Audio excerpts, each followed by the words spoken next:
Hujan deras sejak Minggu 11 Januari 2026 dini hari memicu banjir di Kota Palu dan Kabupaten Donggala, Sulawesi Tengah. Genangan air meluas hingga ke permukiman warga dan ruas jalan utama. Air mulai naik sekitar pukul 4 waktu Indonesia bagian tengah dan semakin tinggi pada pukul 6 waktu Indonesia bagian tengah. Merendam Kelurahan Pantoloan, Kecamatan Palu Utara, Jalan Trans Sulawesi dan jalur flyover Pantoloan ikut terendam sehingga arus kendaraan terhambat. Sedikitnya 30 kepala keluarga terdampak dengan RW 1 menjadi wilayah terparah. Air masuk ke rumah warga dan menghanyutkan sejumlah barang dagangan serta peralatan rumah tangga. Seorang warga, Abdul Rafiq Kadir, menyebut banjir kali ini berbeda karena air tidak hanya mengenangi halaman, tapi juga merusak bagian dalam rumah.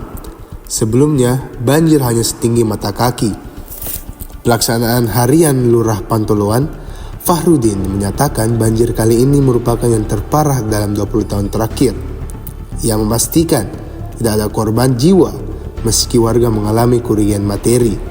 Selain di Palu Utara, banjir juga melanda Kecamatan Tanah Tofea, Kabupaten Donggala. Di Desa Wani 13, rumah hanyut terbawa arus, sedangkan di Desa Wani 3, satu rumah terdampak dan jembatan penghubung menuju Desa Labuan Kungguma terhambat karena pondasi rusak. BPBD Sulawesi Tengah melaporkan warga terdampak kini mengungsi secara mandiri. Petugas masih melakukan kaji cepat untuk menilai kerusakan dan kebutuhan darurat.